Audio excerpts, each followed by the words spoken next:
Alright, so this is the Pajama War. Contrary to what the title card looks like, it has nothing to do with tree trunks, but it made you very happy. Yes. But she probably had the best joke in the whole thing. She's just coming up and he's like, "Hey, tree trunks, get your hot buns up here." And Mr. Pig just like gets really angry, doesn't even say a line, just runs up, slaps him. It's just like, what? I just said get her hot butt, slaps again. Why do you keep slapping me? Slaps him. They leave the food and they just quietly walk away. Like, that was it. I was saying to myself, I hope that's it. I hope they don't come back, and they don't, and that was so funny. And they left the buns outside, too. Yeah. Well, they left him like, we'll leave the food with you, but that's it. Finn and PB didn't even bring the food in. Yeah, that's right. They never brought it either. So, okay, they're doing a slumber party.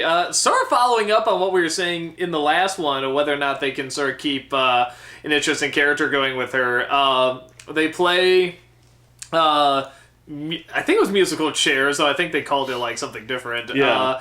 And they, and if you don't sit down, apparently you're put in the closet to think heavenly thoughts. 7 minutes in heaven. Yeah, much. 7 minutes in heaven. And they go in. She has a secret way out. She's like, we just haven't hung out for a while. Let's just hang for a bit. And they go do that, go through sort of secret compartments of the castle, and the candy people panic. Big shock. Probably the best line in the whole thing. What'd you say? Maybe they'll surprise me and not do something crazy or something. Yeah. That was good. So they just suddenly, it turns into Lord of the Flies, where they're all deciding who's going to be the new princess, and, mostly guys take it and still call themselves princess, and they're about to throw each other, like, in this giant pit, but then they come back in time. It's like, what's going on? Come on, I'll read you a story. And they just all get in their sleeping bags and listen to the story, and Finn just looks over pictures that of them just hanging out, and that's it. You don't know if that's, like, opening up feelings again, or it's just like, oh no, that was fun, that was a good time. And she addresses that she's trying to be more laid back, and she's not trying to be as spy heavy and paranoid as before. But again, you kind of see clearly why she has. I mean, the people are just insane.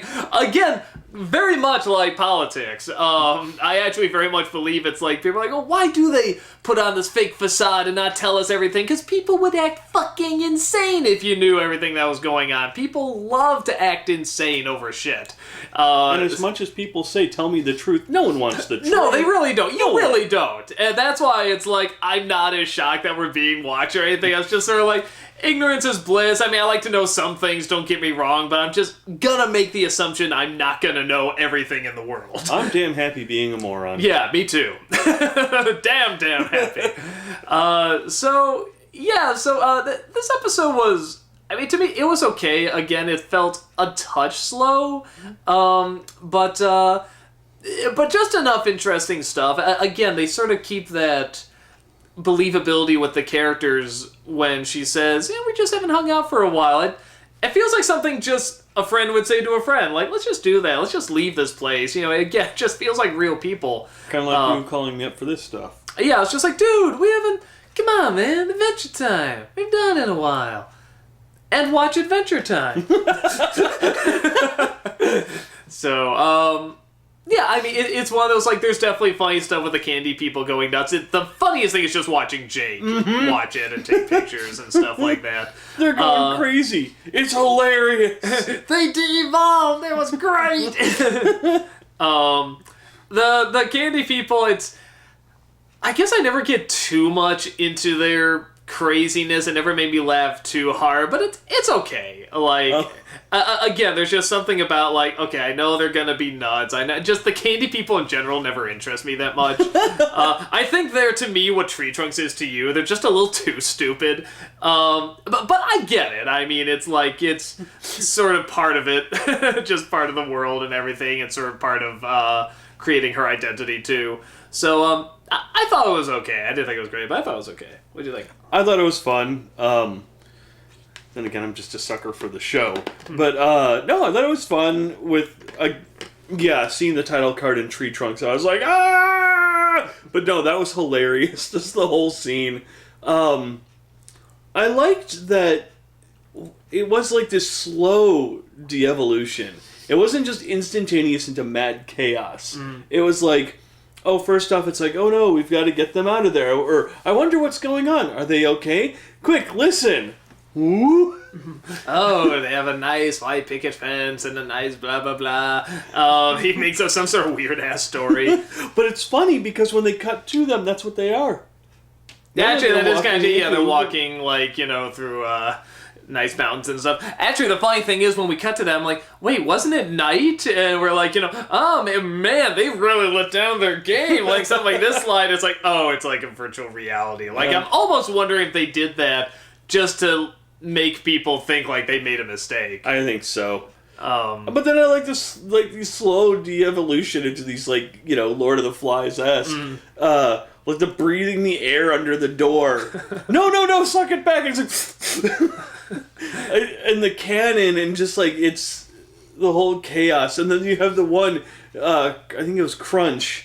He's going, yeah, I was gonna say, there's a scene where he's in the corner, it really looks like they're building up something, and it's just like, no, he just rides the guy like a horse or something like that. It's like, I'm the princess now, whatever. It's like, didn't lead to much, but it's like, looking back, it's like, that's actually really funny, because you think like something really big is coming. It's like, no, he just takes it as well. And they're gonna throw him into the pit, like this big lot, the crater or whatever, and it's just like, nah, just like, let's just read a story instead. Sarchi, do you have anything to say? You stink. No, I thought it was funny. I can understand people getting kind of like, and all that stuff. I like that, PB talks a bit more about how she needs to relax and pull back. I like whatever plant she had that she threw on Finn, and then the little bird things go all over him. And I like that you hear him talk about his dad. Because that hasn't been brought up in a while. And, I mean, I guess as dumb as it sounds, it's got to be weighing on Finn's mind still. Wondering about his dad and all that stuff. And I like that it was brought back up and that they're showing that it is still there and it's not just this whole, oh, it happened and it's gone. I think the stuff with the two of them was so, oddly enough, well written in that it wasn't like it all came to, well, this is all going to come to an arc by the end of this episode. Yeah. No, they're just genuinely talking, and they feel very real while doing it, that whenever I come back to the candy people, I'm like, oh, I wish I could kind of hear them talk a little bit more. Like, that was actually really interesting.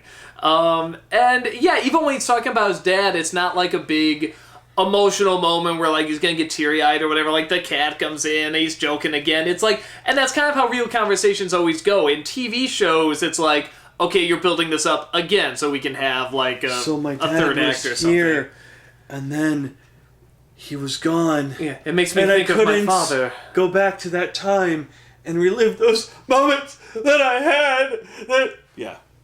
Every TV show is exact line for line. You got it perfect. Yeah. No, but there's a lot of truth to that. It's like you wouldn't bring up something that was kind of emotional like that unless it would connect to the story. And again, what I like is that with Adventure Time, because you can sort of take all these different angles, you can have something that's like, no, they're just talking, and you just want to feel like these characters are real. And I think when you do that, when you have just little drops of that don't necessarily connect to a story, but it's in an episode where it doesn't have to, it works well, and it makes them more believable, and again, I think when they become more believable, you want to be more with them in episodes where big giant stuff is happening, or you become concerned.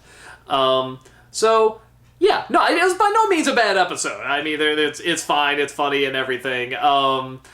And yeah, I think kind of these past 5 or 6 that we've seen have sort of run like a nice little gamut of like, like serious episode, funny, well, they're mostly funny. But of like kind of going back to the story, the continuing story, but then just showing a little bit of character and having kind of a throwaway nonsense. But it was kind of a good juggle. Yeah, and like I said, and every time we talked about something like, I wonder if they're going to bring back one of the other characters. Yeah. Oh, Flame Princess and Bubblegum come back. Well, I wonder if that's going to impact her character, Then we show how it impacts her character. Yeah. Like, it's everything we're thinking, like they address in the next episode, which is really cool. I like so that. So that goes back to your theory of them watching us. Maybe. Even though they would have to Prismo's see involved. this. Yes. Prismo And the Fly Spy. Exactly.